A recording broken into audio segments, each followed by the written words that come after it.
O carnaval de Aguas Santas era moi sonado por todo o mundo. Como o carnaval de Aguas Santas non houve outro por aquí. Para divertirse a xente, para rir, para facer chistes, porque facían chistes e facían cousas e ría a xente. A divertíase a xente estaba moi contenta. Era unha maravilla. O médico de Puente Caldelas, que era o noso médico, dice eu non perdo os carnavales de Aguas Santas por nada do mundo, porque é unha cousa tan bonita que fan, que nunca en ningún sitio vi semejante cousa. Había xente, isto por aquí non se collía, estaba así de xente. Máis xente que o día 7 de setembro, pero bastante máis. Viñan un montón de sitios, viñan. De Puente Caldelas, sobre todo, viña moitísima xente, moita. Desde Carballedo para cá, Borela, Puente Caldelas, da Insua, Caritel, A Lama, Antas, toda esa zona, de Covelo e todo por aí, viña a xente, sí, claro. Fai 57 anos que me casei, e foi, pois, non sei, uns 4 anos antes terminaron. O martes de carnaval na Aguas Santas era famoso, sí. Porque despois por aquí, non sei, non recordo que houbera así esa... de vestirse así alguén por aí polas parroquias adiante, sí, pero sin... por veciños por ali. Aquí non había entroido perdeuse. E entón, pois foi a raíz un pouco de escoitar o que nos dicían e de falar coa xente maior que subemos da súa asistencia e intentamos, pois, recuperalo. Eu escoitara falar, creo que a miña avoa contara que a súa irmá maior iba vestida de vella ou algo así e falaba do desfile, que desfilaban e pouco o vira. Houve unha vez nunha comida da Cal en Ceraxe, que sacaran un sermón e lerano ali, porque conservaban un sermón antigo. E foran todas as referencias. A importancia que decían que tiña, que era moi grande, que viña moita xente de fora. Sí que me chamara a atención o sermón, porque tiña ese punto así canalla, de meterse cos políticos, cos autoridades, tal. E bueno, el lerano ali na sobremesa chamárame moito a atención o sermón, quizá o que máis. Os lanceros e do que iba ela, do que se acordaba, do que iba, do que facían, e, bueno, algunha copla, así me contaba. Que fora moi antiguamente e xa se perdeu totalmente, e, claro, e realmente se perdeu totalmente, e tampouco lle daba como moitísimo valor. Eu son daqui do pobo do lado, Carballedo, pero meus avós son aquí de Valongo, e tuve moita relación aquí con o pueblo, e a verdade é que nunca escoitara falar do Entroido de Aguas Santas. Si que despois, unha vez que o supen, si que preguntas, e a xente si que che fala, recorda certas cousas, pero até ese momento non había escoitado. Empezache a curiosidade, empezas a falar con algúns veciños, e si que recordaban, e a partir de aí si que xa te das conta que o que houve foi algo moi grande. Miña nai xa me dixo, sí, pois eu recordo que era un entroido moi famoso, que ela xa creo que non chegara a ir, pero si lle habían contado seus pais e seus avós, que sí que era un entroido moi famoso, que acudía xente de todos os lugares e de todas as parroquias da contorna.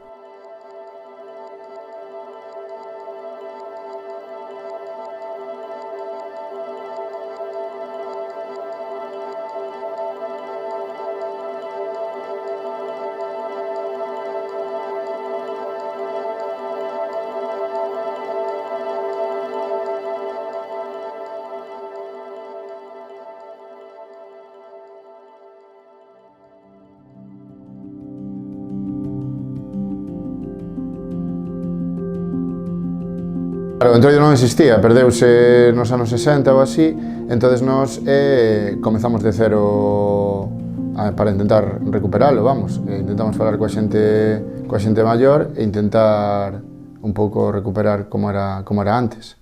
A idea de recuperación foise fraguando ao largo de bastantes anos, eu creo, porque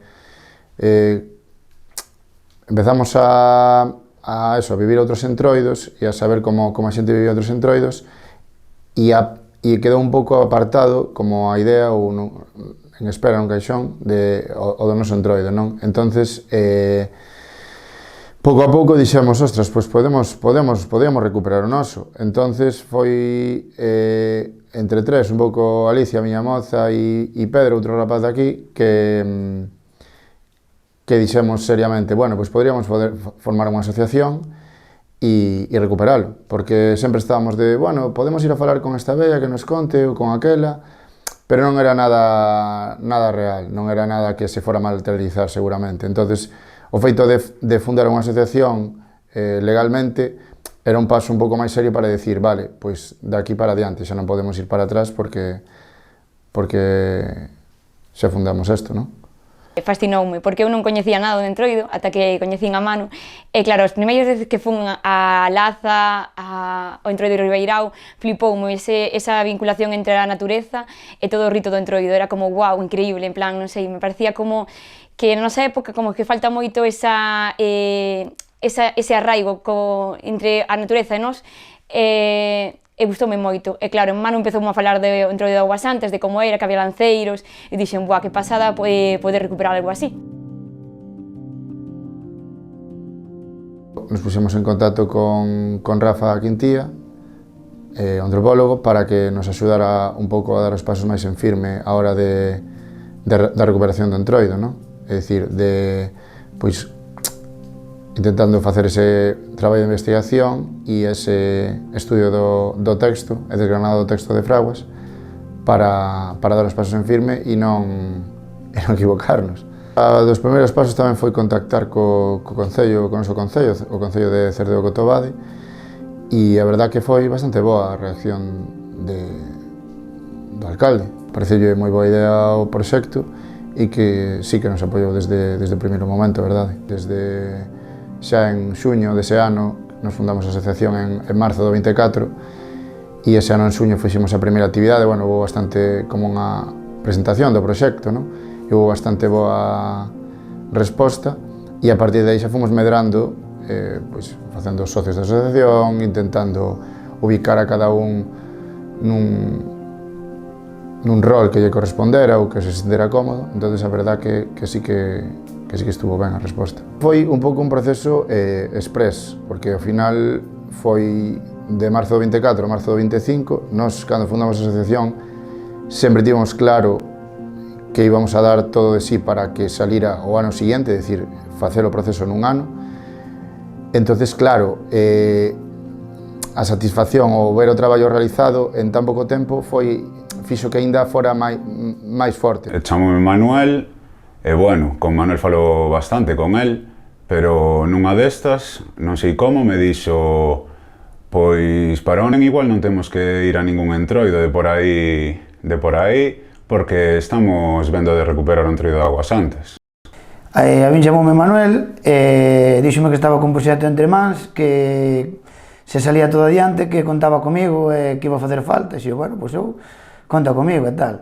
E dali uns días, pois, díxeme, mira, isto salou ben, vamos a intentar recuperar o entroido, contamos contigo, sí, pois pa diante. Así empezou esta andaina. Dixeronme, pero ti estás todo, onde vas? Eu, non, hai que recuperalo. Eu vou todo a rebufo de Manu.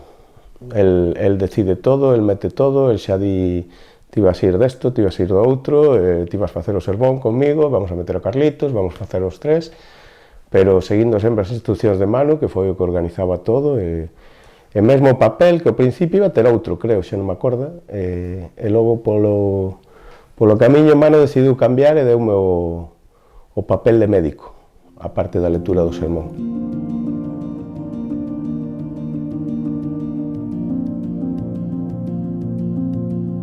A raíz de que contactaran conmigo os membros da asociación do Entroido de Augas Santas, deseñamos un proxecto de recuperación estruturado en 3 etapas. Unha primeira etapa de investigación, unha segunda etapa de deseño de aqueles elementos do Entroido que se querían recuperar e unha terceira etapa de divulgación dese Entroido, deste proxecto e de formación. A primeira parte, a da investigación, construíuse en base a 2 fontes fundamentais. Primeiro, o traballo que xa realizara Antonio Fraguas sobre este Entroido, que é a única bibliografía da que dispoñemos, sobre todo ese primeiro artigo do 1930 que publicou na revista Nós, e logo un posterior traballo deste mesmo autor de 1946, publicado na revista de Diactología e Tradiciones Populares, donde xa citaba, no, que neses 16 anos que mediaban entre o seu primeiro traballo e este segundo traballo do ano 46 xa se perderan moitos destes personaxes e desa riqueza deste entroido. E a segunda fonte de información foi o propio traballo de campo, o traballo etnográfico, entrevistando o maior número posible de veciños e veciñas dos diferentes lugares da parroquia de Augas Santas. Fundamentalmente foron mulleres, tendo en conta tamén que, bueno, que a esperanza de vida das mulleres é maior e que buscábamos un perfil de informantes que tivesen máis de 80 anos, porque tendo en conta que o entroido desapareceu ao redor do ano 63, pois tiñan que ser persoas xa de moita idade que tivesen vivido de mozas ese entroido nos anos 60.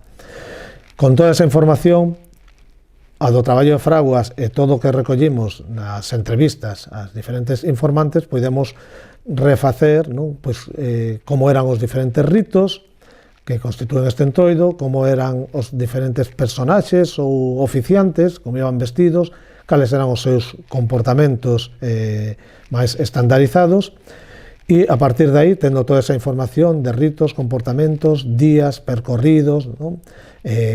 Traxes, estética, pois coa asociación deseñamos aqueles elementos susceptibles de poder levarse a cabo pois, nesta primeira ano de recuperación, que ritos, que días, que o que se podía facer e que personaxes se podían, digamos, recuperar.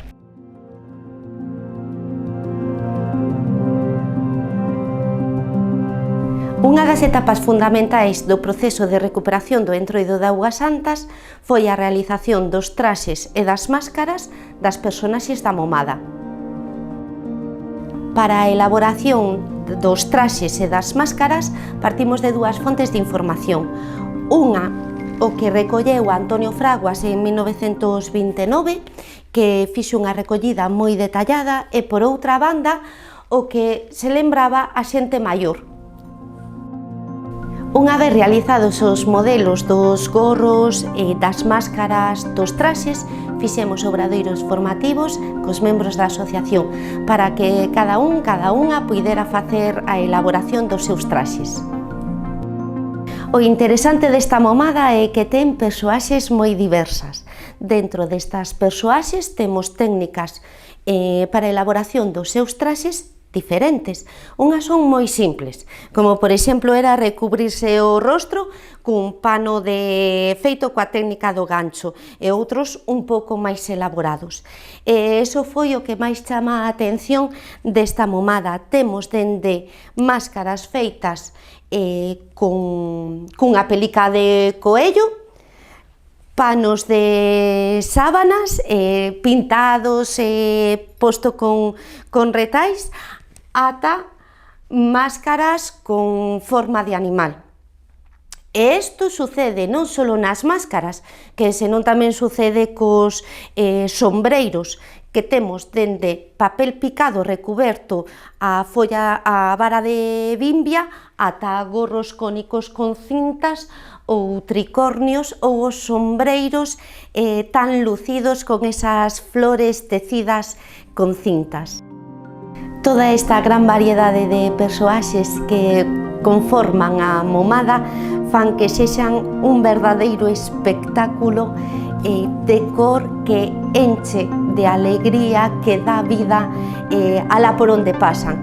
Estas cores, estos materiais, moitos deles naturais, fan que a momada sexa o elemento que fai rexurdir a natureza. Estivemos preparando os traxes, xuntámonos varios días nunhas xornadas que fixeron aí en Augas Santas. Claro, era todo novo, todos tiñamos que facer o noso traxe, cada un coas súas múltiples especificacións, cada un tiña que ir dun xeito, con unhas vestimentas para a ocasión, entonces a confección do traxe tamén foi un momento que se vive con unha especial ilusión, porque botas 2 meses, 3 meses, comprando unha cousiña, comprando outra, a ver como me queda isto, ata que chega o día ou a semana antes de probalo e ver que está todo para sair.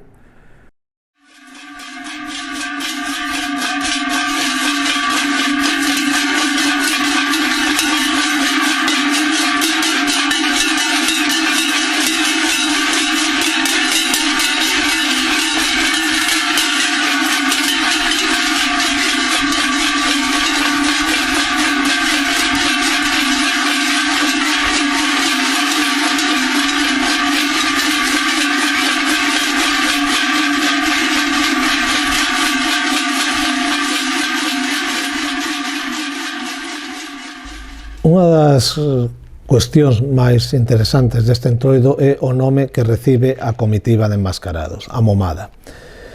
O propio Antonio Fraguas di que esa era a denominación que utilizaba a xente, aínda que nós, no noso traballo campo, pois ese nome foise perdendo e o máis habitual é referirse a eles como os entroidos.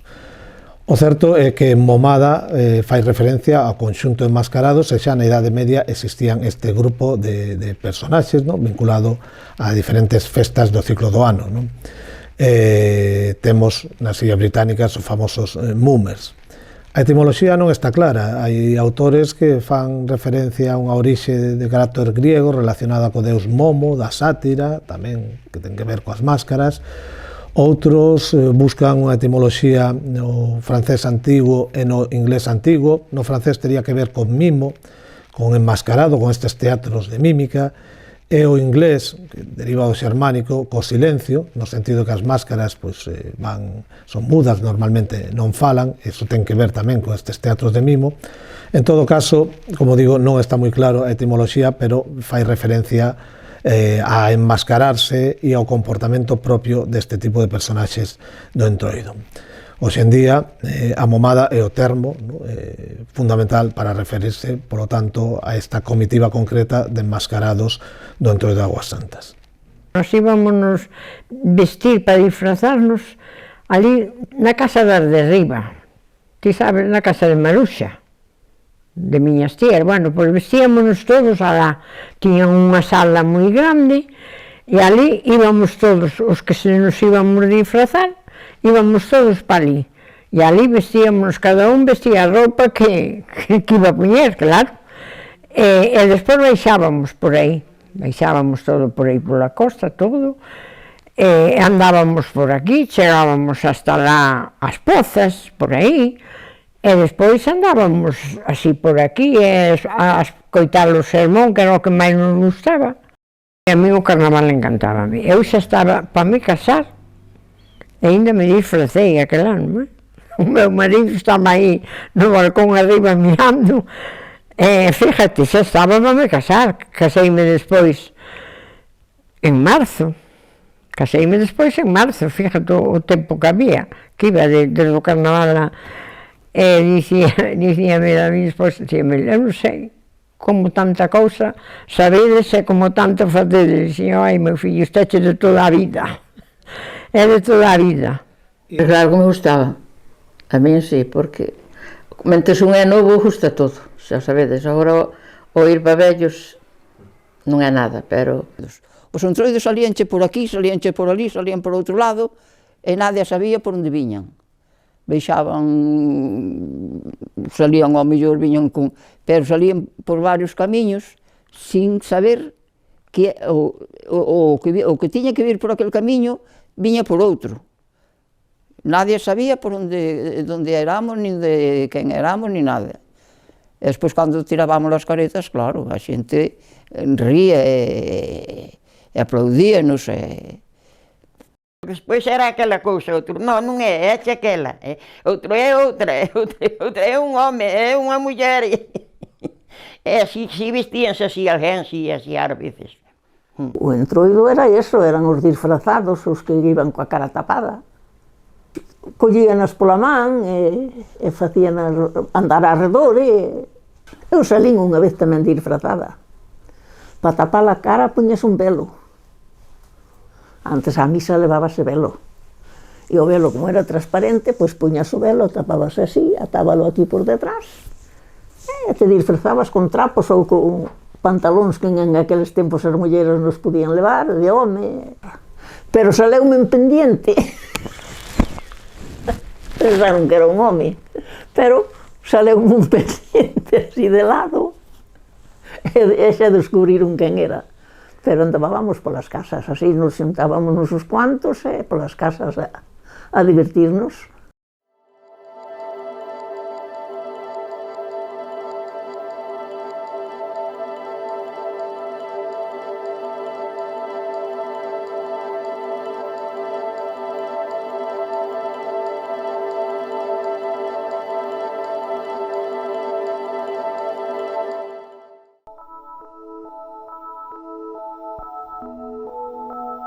En canto ás personaxes que compoñen a momada, temos os lanceros, moi interesantes, quizás a personaxe que máis recordan os nosos informantes, porque iban a cabalo, porque iban vestidos con eses uniformes militares, e porque anunciaban xa días antes a chegada de Entroido, e logo acompañaban, non, a comitiva, a momada, abrían paso a momada, e tamén acompañaban, iban a recibir os veciños que da contorna se chegaban, sobre todo martes, non, a ver o sermón. Do Entroido recordo que viñan os lanceros, uns cabalos a famelga, con flores de mimosa. Viñan así con flores polos laus, correndo, e non sei se gritaban ou pitaban, eso sí que non o sei. Eu sei que dicía a xente, xa veñen os lanceros, hai que marchar a Aguas Santas. Eles se viñan a anunciar hasta famelga, que era a parroquia. E viñen anunciando hasta aquí que iba a haber o sermón. Non sei se eran 2 ou eran 3 cabalos. 2 eran, se había máis, non o sei. Decorado con flores de mimosa, eso sí que eu sei. Primeiro os cabalos, que viñan aquí pola carretera arriba, todos adornados con mimosas, e tocando ese clarinete, e os tamén traían unhas capuchas, parece que na cabeza, así. Agórdame diso. Aquí viñan cos cabalos. Viñan cos cabalos, non sei, debía ser o mesmo día, o martes, de vir con eses cabalos, tocando así aquel clarinete, aqueles cabalos así todos adornados. Levaba o seu uniforme, e levaba os seus cabalos, e iban, bueno, como un lancero. De lanceros, cos cabalos, que cada un adornaba o mellor que podía. Iso era, despois iban pola parroquia toda. Creo que, non sei se tamén iban ao peso, sí que xa non sei, pero a famelga e por aí, sí. Bueno, estaba moi bonito. Iban con cornetas, avisando, e como xa todo lo sabía, pois irían, non sei, porque daquela non había coches como hoxe, había que ir a andar, moito, nós polo menos íbamos a andar, que non había carretera. Cada un o máis que pudera, que tanto é que acórdame de meu tío que levaba unha colcha preciosa, que ainda tiñase comida na casa, naquele día non había nin tempo de comer os que iban de lanceros ou de disfrazados. E acórdame que viñera Hermógenes, a mãe e a muller, que comían aquí na nosa casa, aquel día, e dixo, chamábase Manuela, ela, e dixo ela, ai, e levan esa colcha, unha colcha que esta colcha vale moitos cartos, e se lle dan un golpe, porque era despois por riba da albarda do cabalo, da silla, vamos. E xa dixo, iban cada un o máis que podía. Os lanceros, chamaban os lanceros. Eses xa salían antes de nós, e iban hasta Carballedo, anunciando o carnaval. Iban 2 ou 3. Eu acórdome de meu tío Nicasio, e de Celestino da Casanova, e quen era outro? Eu non sei se era un de Ceraje que chamaban Simplicio, non sei se era ese, se era outro de Ceraje. Eu sei que eran 3 ou 4 que iban nos cabalos e iban hasta Carballedo anunciando o carnaval. Viñan desde a ponte de Balongo non, de Loureiro, salían e viñan cos cabalos, pero eles solos, non con xe como veu este ano, non, viñan solos. E viñan pola carretera, non se metían polos barrios, viñan pola carretera directo hasta aquí. E despois iban hasta a ponte de Calvelle e hasta o Verdugo, como avisando de que empezaba. Despois a xente daquela non había autobuses, a xente viña camiñando. Ter ese Entroido aí como a quen ten un libro no fallado e non usa, eso había que desempolvalo. E así foi que con tantos personaxes, cada un co seu rol, cada un co seu facer dentro da momada, era unha pena que estuvera perdido aí. Perdido, sí e non, porque estaba esperando que alguén o recuperara.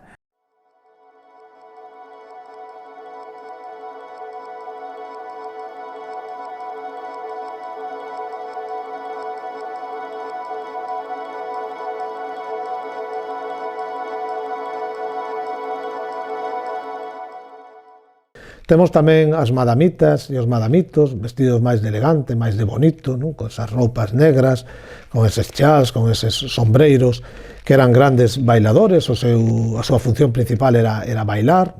Eu máis miña irmán, a que está aí, de 100 anos, de 102, éramos locas por poñernos os vestidos de carnaval, facíamos nós, ou buscábamos onde había señoras xa maiores, que había unhas faldas moi bonitas, negras, así con uns estampados, pero en negro, todo en negro, con moito vuelo, e despois adornábamos con flores, e unhas blusas blancas, uns sombreiros, nadie nos conocía.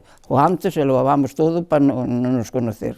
Unhas faldas oscuras, ou marrones, ou negras, ou verdes, dependía, con un mandil por diante, e pois unhas cintas colgadas, levaban como unha toquilla, ou así, non sabes? E despois parece que viñan así en bando mozas, así con vestidos largos, aí, parece-mo, non estou ben segura.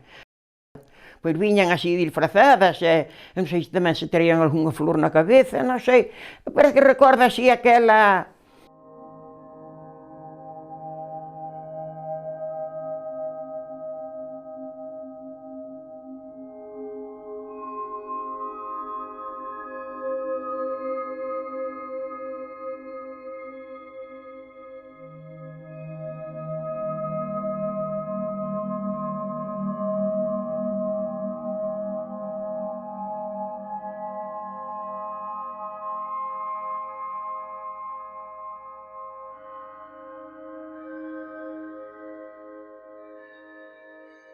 O que máis me chamaba a atención era que íbamos todos disfrazados, cada un como lle parecía.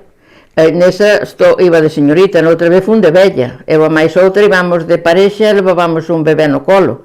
Un bebé era un muñeco, claro. As vellas, con esas traxes brancos, tamén chamadas polos nosos informantes damas, señoritas, non? Sombreiros de palla, fitas de colores, adornos florais, que normalmente xogaban coa xente, sacaban a bailar, non? Interactuaban con todos os veciños cos que se atopaban ao seu paso. Esa falda era de miña abuela de cando se casara, a que levaba por baixo. E despois eu puxenlle adornos e leveina eu, blanca con un mantón de Manila, e cada un o mellor que podía tamén. Eu daquela non pude máis que conforme está aí. Un sombreiro que tivo non moito tempo guardado no faiado, pero claro, hai moitos anos estragouse. Era de palla, pero despois era todo revestido de papel, dese papel xa propio para eso, e despois con as cintas adornando, claro. Unha blusa blanca e despois por riba o mantón de Manila.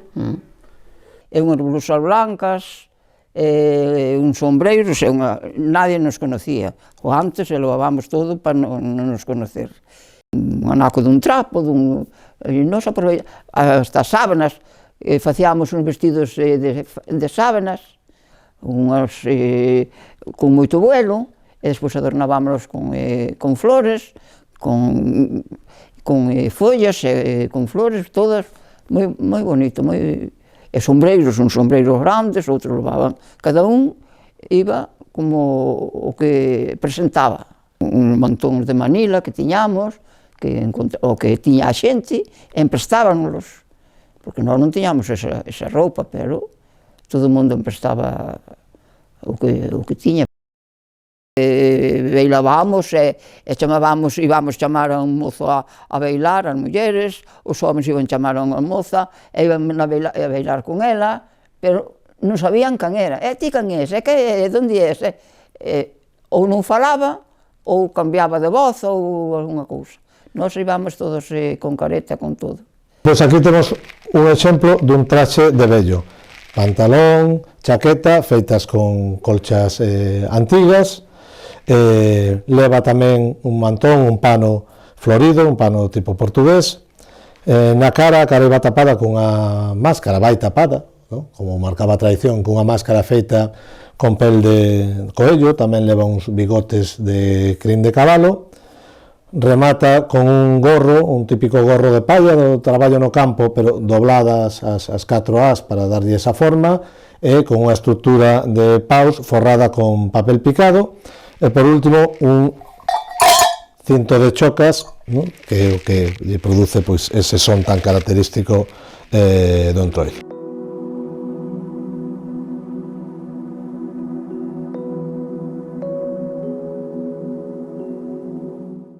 Temos as típicas máscaras máis de carácter punitivos, mestres do caos, o que traspasan os límites, o que crean un pouco a desorde propia, non, do entroido, como poden ser os vellos e os maragatos, con roupas farrapeiras, con máscaras, con pelicas de animais, que fustigan, que manchan, que acosan.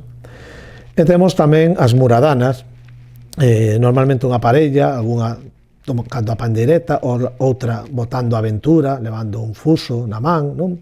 E que iban tamén con eses traxes típicos da tradición galega, o traxe tradicional galego, dai o nome, non?, de muradana. Estos eran os personaxes fundamentais da momada. Acompañando a comitiva, pois tamén había logo toda unha serie de personaxes que iban vestidos, disfrazados de oficios, pois zapatero, médico, cazador, e que logo se encargaban de facer eses teatrillos populares como previo ao sermón que era o colofón do entroido.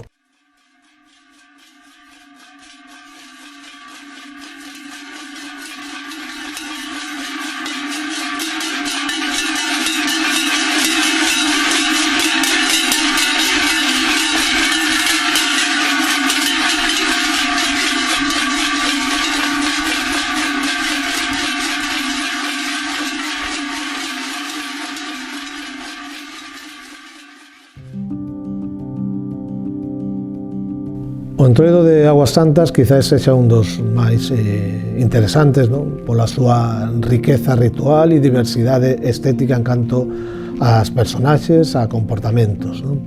Era un entroido que, pola información que podemos recabar, ocupaba normalmente uns 5 días, non? Sábado, domingo, de entroido, luns, martes e incluso, nalgúnhas edicións, nalgúns anos, ata o domingo de piñata. Era moi rico en ritualística, tiñamos días nos que se facía a tradicional práctica de ir correr o entroido, sobre todo o sábado, ¿no? O grupo de enmascarados, denominado aquí a Momada, pues, percorría diferentes barrios desta parroquia. O martes de carnaval. Bueno, había bailes, pero de entroido era o martes. Aquí era un grande día, o martes, tiñamos invitados e todo, pero eu máis miña irmán deixábamos os invitados, deixábamos todo, marchábamos. Aquí en Agua Santa, era importante, era todo abaixo, pola carretera, e despois á noite, aquí arriba, no Torreiro, e no campo este que hai aquí arriba, aí había festa de noite. Aquí o fuerte era o martes, despois había bailes todos os domingos. Despois todos os domingos había baile, pero o fuerte de carnaval era o martes. Era o martes. O día grande era o martes. Era o caldo co chourizo de cebola e os petotes. Fais unha masa de fariña de maíz con un pouquiño centeno, fans unhas pelotas así e cocías no caldo. O día do entroido era festa. E falaban, tiñan aquel mérito, era cando se facía o bandullo, nós seguimos facendo. Si o pan cos huevos na vincha, pero como non se mata porco. E así, había quen tiña invitados e o cocido, como era de inverno, era a cacheira que xa estaba guardada po carnaval, e facer a vincha. Era a vincha do porco que se guardaba, inflábase, secábase e despois ali metíase o pan cos huevos, o anís, o azúcar, e había moi ben. E na fan, en Aguas Santas ainda están facendo pa a festa, cando fan aí o carnaval. Facían tamén filloas, eu das orellas daquela non sei se as facían, se non, na nosa casa non se facían, eu non recordo. E as filloas, como xa as comíamos de que pouco todos os días, tamén xa non nos facían gracia. porque daquela era o pan de moitos días, as filloas. Tiñamos tamén os ritos de teatralidade, que se facían fundamentalmente o martes antes do sermón, que era, digamos, o prato forte desta celebración. E había aí dúas tamén que eran moi simpáticas. E unha vez vestíronse de velliñas nun burro fariñeiro. E unha iba a chamalo o burriño, todo encumbadiña, a chamalo o burro, e a outra iba no burro, pero en vez de sentarse así para diante coa cara, ela iba coa cara para atrás, ou contra a parte de atrás, iba virada. E eu tamén de velliña, toda velliña, e sacou así unha cousa roja, aquí e botou así para fora, para que a xente rira, claro. Aquilo foi a munda, porque facía moi ben, moi ben, moi ben. Un piroliño logo.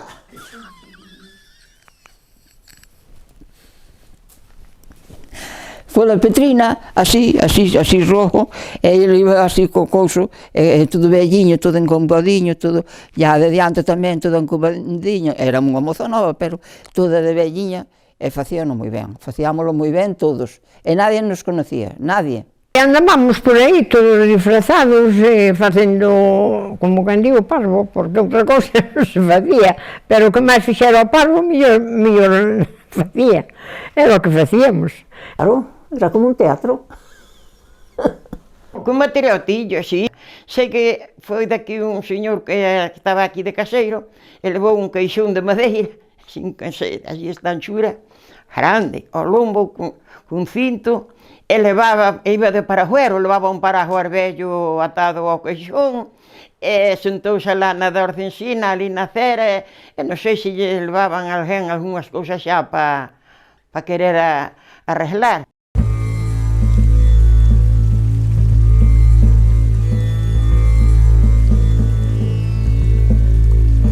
Enfermera acórdame.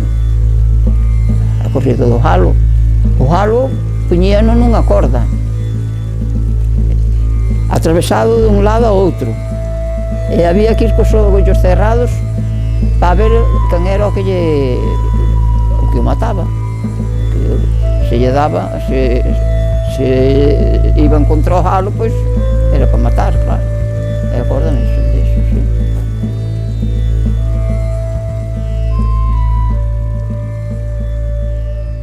O jalo despois, o que o mataba, non sei o que lle facían, porque eu nunca o comín. Tamén había moita xente, iban cos ollos cerrados, e o jalo puñeno nunha corda, dunha carretera, ou atravesado na carretera, e os outros, claro, puñeno, por exemplo, no medio. Pero ao tempo de poñerlle a careta ao home, o jalo, o corrían pa aquí ou pa ali, e despois tiñan que lle dar cun pau. Se acertaban, se o mataban, se non, quedaba vivo.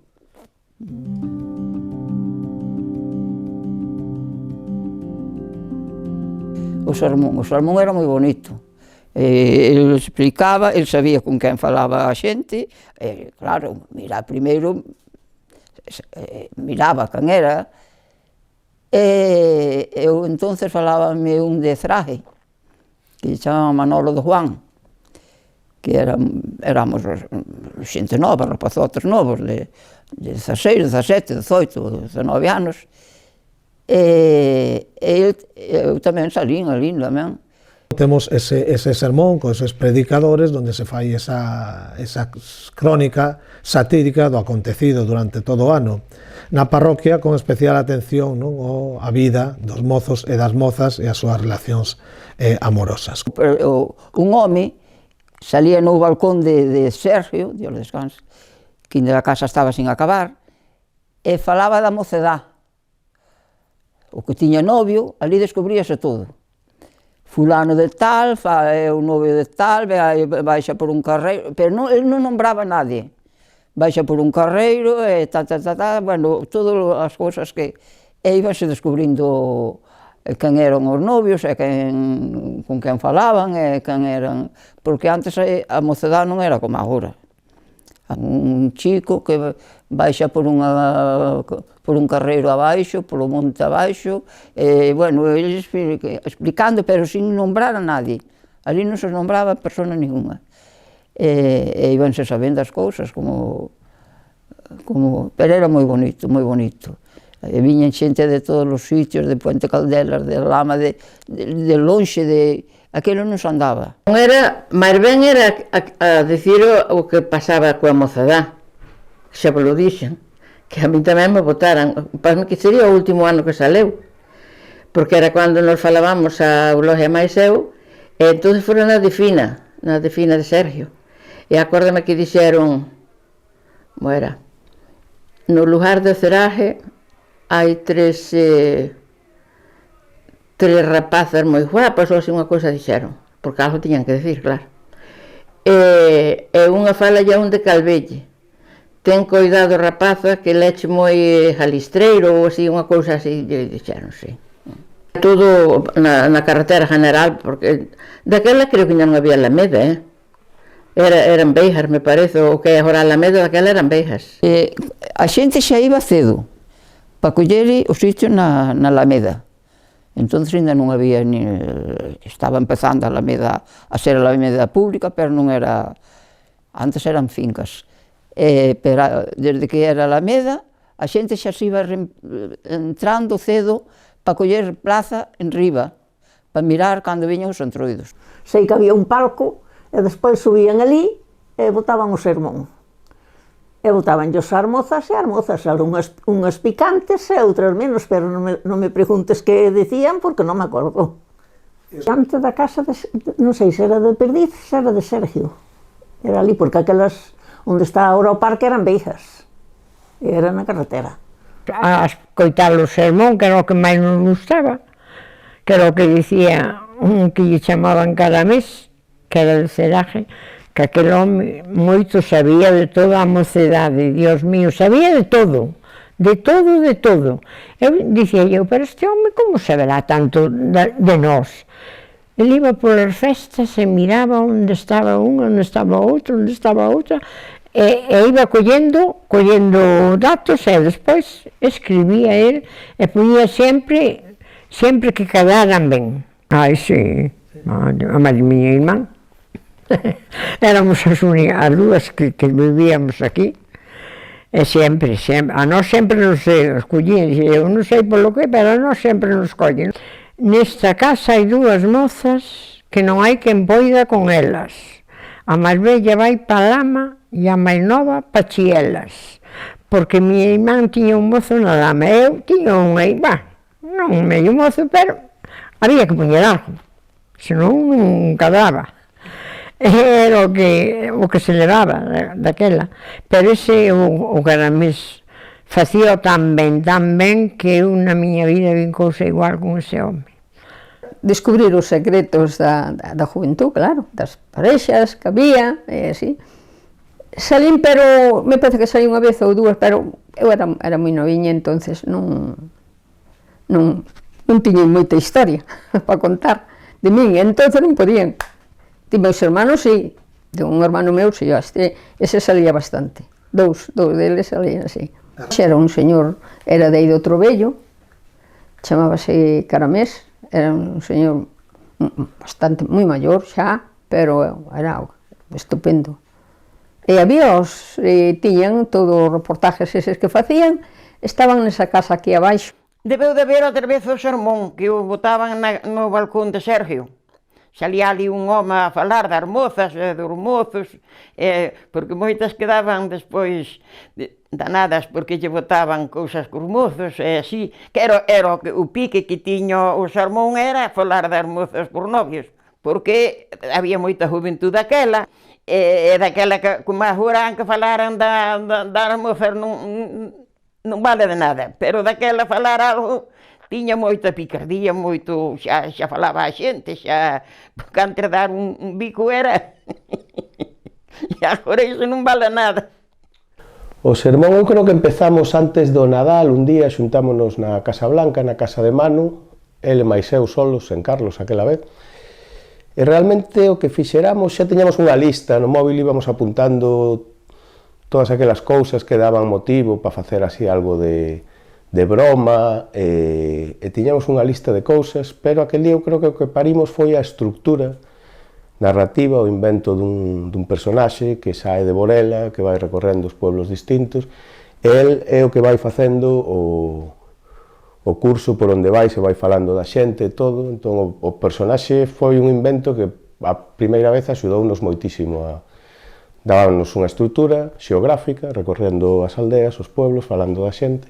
Os tres, Carlitos, Manu e eu, en casa de Manu en Pontevedra, algunha vez íamos facendo sin paralelo, Manu máis eu solos, os tres, Carlitos e máis eu igual quedábamos en Soutomaior, porque eu estaba aquí, Carlitos estaba en Vigo, e bueno, é así.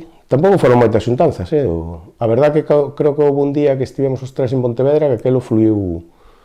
Estábamos Carlitos e máis eu escribindo no portátil, Manu de pé recitando todo o que se lle viña a cabeza rápido, aquel día se lle deu un avance moi grande.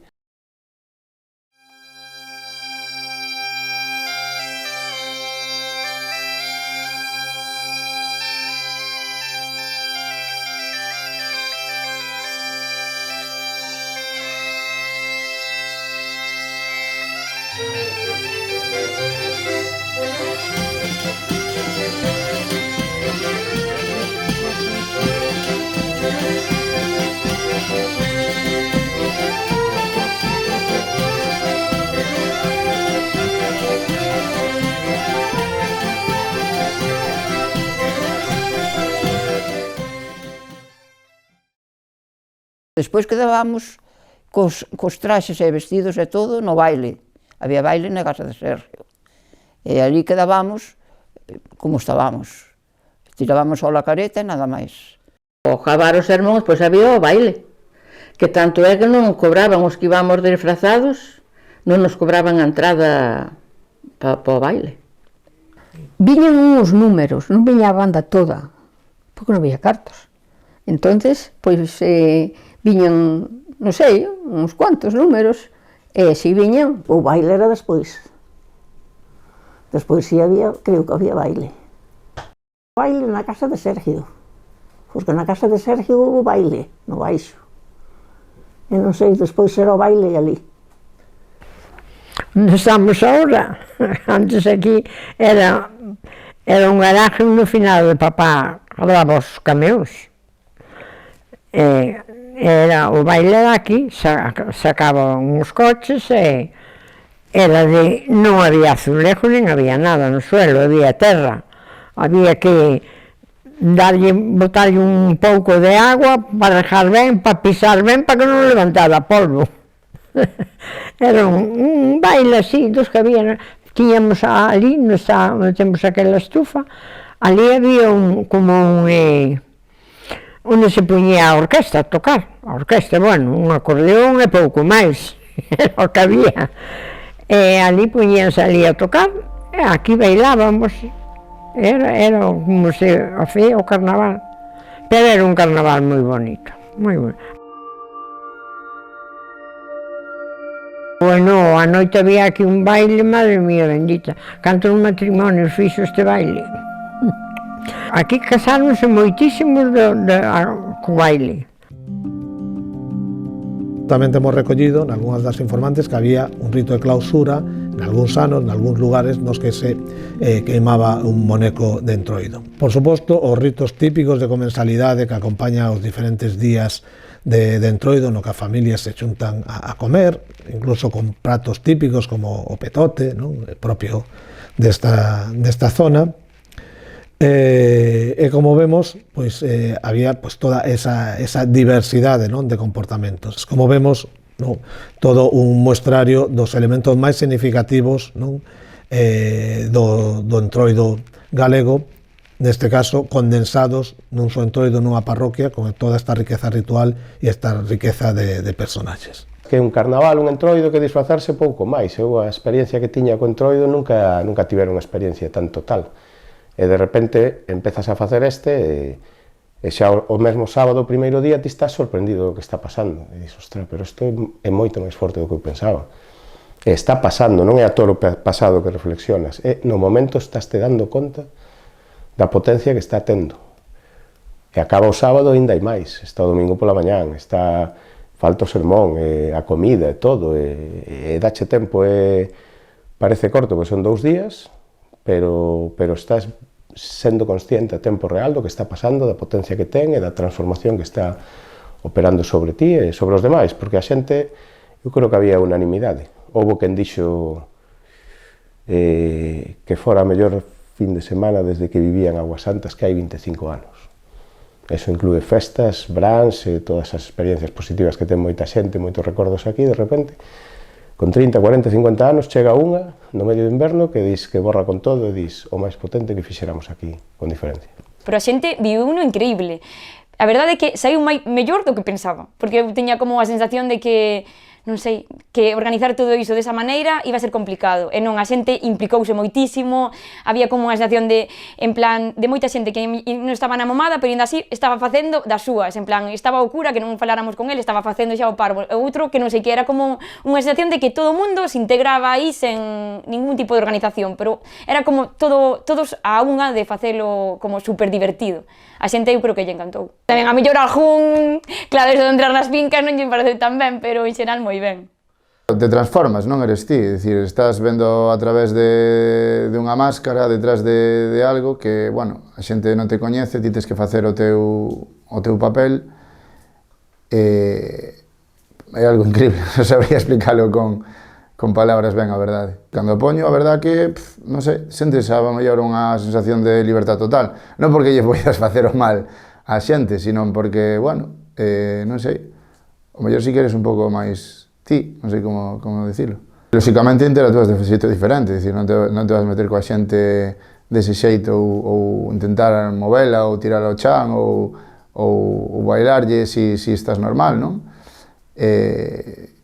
Incluso é unha situación diferente que podría mellor algún confundir con que houbera alcohol polo medio ou algo, pero non ten que ver, é dicir, é unha situación que cando vas pois co vestido que é así, non está adulterada de ningún xeito e o sintes así. Pois eu sentín que volvía a ser nena, pero tal cual como poder facer, non sei, unha sensación de, en plan, non sei, como volver a ser a persoa que era con 10 anos. Era como, porque de pequena era moita briesa, me encantaba facer as mil liadas, e eu estaba aí como a ver a quen había un couso do pan, e estábamos metendo fariña no couso do pan, era como estar todo o tempo a ver onde a vas a liar, porque non sei, sempre de boas maneiras, pero moi divertido, verdad? O día que puxen o traxe non foi no entroido, foi na sesión esa de fotos que tivemos, e xa solo poñelo e ver que todos estábamos coas chocas aí danzando e tal, xa me deron ganas de correr, de saltar e, bueno, de subir por muros e así. E de alegría, sobre todo de alegría. Polo papel que, bueno, ir de lanceiro, vas co cabalo, xa non tan só depende de ti, ver toda aquela xente, todos preparados, todos xa armando a algarabía no momento de salir, xa isto vai ser moi bonito, efectivamente. Pasamos un día moi bonito, recorrendo o pobo, e o día seguinte tamén na Alameda en Aguasantas, moi especial. Gústame porque son eu, pero moita xente recórdase do lancero, porque é un personaxe que, como vai diante, avisando, aparte vai a cabalo, é máis vistoso que o mellor outros personaxes. É verdad que moi ben. Eu creo que lle explicara a Manu que notara algo catárquico, polo menos para todos os que estivéramos implicados na momada, na organización. Eu creo que emocionaron unha vez e chegaron a decir que eu non era o mismo de antes do entroido. De antes falábamos do viernes. Do venres anterior, eu creo que falamos isto o martes do entroido, dixenlle, eu creo que non son a mesma persona. Seguramente o domingo, no momento que vas a facelo, que xa te das conta que estás nun momento así que ten unha forza e unha magnitude tremenda, cando ves a todo o mundo así na Alameda esperando polo sermón e todo. Eu creo que foi o mesmo domingo cando me decatei da importancia que tiña. O sea, eso é realmente unha obra de teatro, pero un escenario improvisado e a cielo aberto completamente.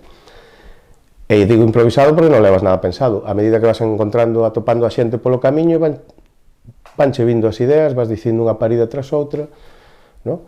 Era todo espontáneo, o sea, todos os chistes que eu facía como médico, de usted ten o corazón na dereita porque os do PP teñen o corazón deste lado, usted ten un soplo aquí, auscultaba xente e dicíalles que tiñan un soplo, que había que deixar de soplar, todos os xistes iban saindo a medida que ibas interactuando coa xente.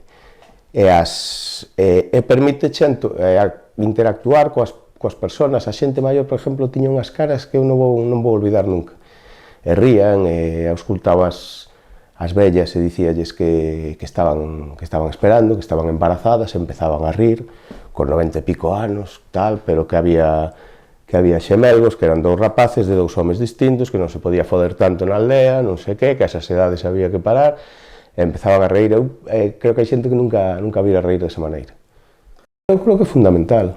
Eu creo que a xente maior sí que, mesmo se facía 60 anos que non había entroido, sí que entroncou co espírito canalla de rirse, de facer chistes, Eu creo que lle costou máis a algúns rapaces, que era a primeira vez que vían o entroido, que hasta se asustaban un pouco coas máscaras, coas caretas, estaban un pouco así fríos, e bueno, logo xa iba a salir e facíase a broma do médico e tal, empezaban a relajarse, entendían, pero a xente maior era que de verdad coñecía o espírito e rápido, parecía que eses 60 anos quedaran borrados ao recuperalo. Estás un pouco tenso, porque está aí o micrófono, se escoita ben. Bueno, levábamos anotacións feitas a última hora, creo que no mesmo día, sobre o sermón que íamos a ler, fixeramos modificacións, engadiramos algunha estrofa nova, bueno, estás así un pouco tenso. Eu a sensación forte tive no baixar. Houve unha muller, que non sei quen foi, porque estás así un pouco volado e a xente está aplaudindo, estás así como... que sei que me dixo que daches co sitio de Caramés, que era don Manolo Caramés, creo que era Manolo de nome, era un que facía, que ele era o sermón daquela, igual o último ano, pois naquela época dixo que daches co sitio de Caramés, eso flipoume, quedei así como, ostra, isto funcionou ben, non? O sea, a xente de... Creo que o sentimento, a impresión tívena ao acabar e a xente que felicitaba, que estaba contenta e todo. Creo que todos os que participaban trascendían o mero feito da mesma persoa que son, do disfraz que levaban posto, había algo que nos levaba máis alá.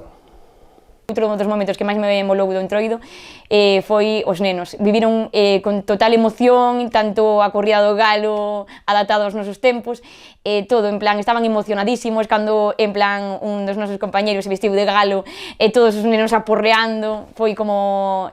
Gustoume ver a tantos nenos aquí divirténdose tanto, era como, que ben.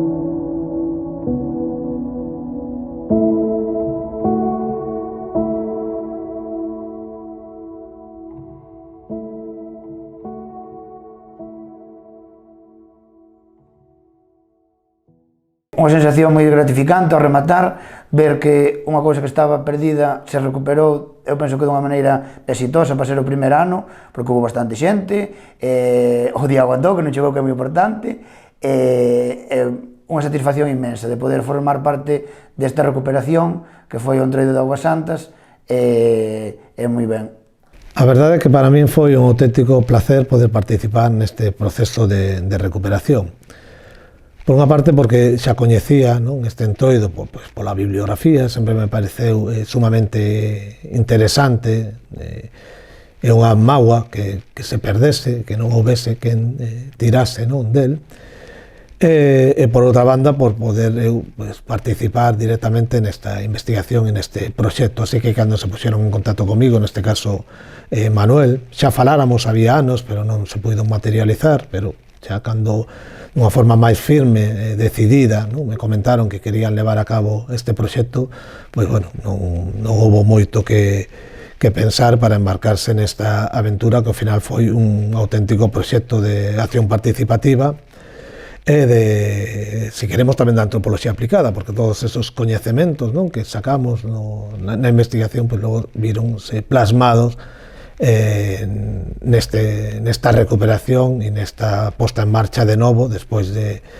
60 anos, non, de esquecemento deste entroido, e poder asistir como testemunho a ese regreso á momada. Eu creo que, non sei se comparalo á festa popular das aldeas, dos pueblos, o que un día toda a xente dun pueblo estea contenta, estea rindo, eu creo que eso fai algo pola convivencia, é un día que, non sei, que todo o pueblo disfruta, como na festa, todo o mundo está contento, todo o mundo vai á festa, todo o mundo ríe. Logo, pois pasa a festa, o efecto dura un pouquiño, logo volve todo o mundo á rutina. Pero creo que eses días que se fai algo entre todos, que vivimos nunhas sociedades, cada vez facemos menos cousas entre todos, pero o entroido é unha, donde todo o mundo participa. Hai a xente da momada, hai a organización, hai a xente que acompaña a momada, hai a xente que recibe a momada nas súas casas, entón é algo colectivo, que fai todo o pueblo, que disfruta, e creo que ten ese, bueno, que crea un certo vínculo e relaja moito o ambiente. O que aconteceu durante o proceso de recuperación do entroido de Augas Santas, se o analizamos dende a óptica da acción social, é un verdadeiro proxecto de desenvolvemento comunitario. Ten varios elementos, ten a participación activa de toda a comunidade, ten ese sentimento de pertenza e ten ese tecido social que se xerou e se xera para continuar con este legado. O que nace da ilusión dun mozo e dunha moza por recuperar unha celebración convírtese, reformúlase, transfórmase de xeito natural e espontáneo nun verdadeiro proxecto comunitario onde a aprendizaxe colectiva está presente. As persoas maiores, posuidoras desos saberes, desos valores, desas tradicións, recuperan a posición na comunidade como posuidoras dese legado. Por outro lado, a participación activa de todas as familias, tanto na elaboración dos traxes como na participación da celebración, fai que sexa realmente unha actividade interxeneracional. E temos esta ilusión que se convirte en planificación, organización da xente máis moza da comunidade. O entroido, o proceso de recuperación do entroido de Augas Santas, traballou a idea de pertenza, de identidade cultural e de tecido social. É moi bonito, e recordalo de antes foi moito máis bonito, porque o carnaval aquí tiña moito mérito. Sí. Alégrome moito. Eu o que quería era que pasarades por aquí para volver, porque alá xa sei que non podo ir. Pero ainda lle dixen a Estrella, que despois a Estrella mandoume, jarabou e mandoume po móvil. Dixen eu, pois, gustábame que viñeran por aquí por mirar. Pero, a ver se este ano vindes. Pareceme de maravilla. Parece, ao meu neto, digo-lle, Davidinho, tú apúntate, gustoume. A mí gustoume. Dixen eu, pasei o primeiro ano que nunca fixeron nada, estuvo moi ben. Resulta que os de Calvelle poucos viñeron. O único que xa veu xa casi cando estábamos terminando o Laureano, e dixo, me cachingue, se sei que era isto, eu xa viña antes, deixaba salir a todos, eu viña. Estupendo, pareceme fenomenal. Foi algo moi bonito e moi ben. Pero claro, algunhas cousas teñen que non facelas. Pois foron 2 fillos meus, un neto, a miña unha nora, e máis fun eu. Dixenlle que marcharan e dixeronme que me disfrazara, e dixenlle, bueno, sí, logo voi. E non lle dixen nada, depois aparecín disfrazada de bella. Que te vou a dicir? Sin careta. Pero pintei a cara, pintei un bigote, pintei unhas barbas, pixo unhas gafas e punto, ala, para diante. Bonita e ben. Se o ano pasado estuvo ben, pois este ten que estar moito mellor. Hai que ir mellorando. que iso é unha cousa moi bonita, moi bonita. E xa vededes como pouco a pouco a vedes ir traendo xente, a ir vindo máis xente cada ano, si.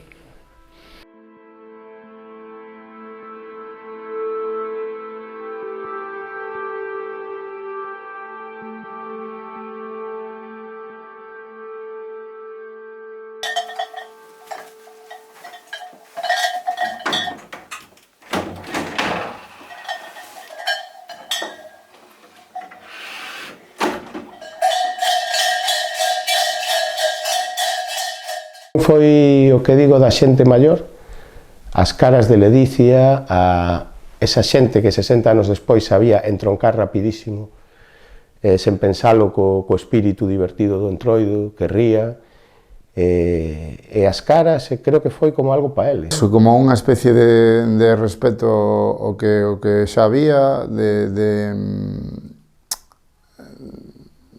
de orgullo de parroquia, non? É dicir, de decir, aquí estamos nós, outra vez aquí estamos vivos, como quen di, e demostrando unha vez máis que a xente unida pode facer as cousas, non?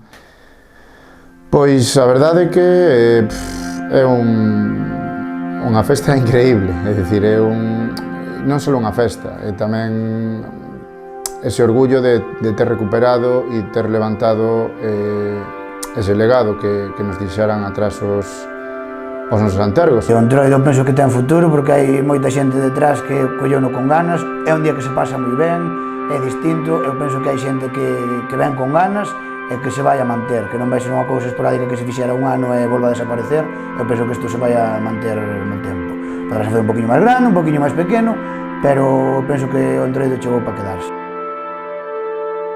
Pero os carnavales eran sagrados. Os carnavales para nós era todo.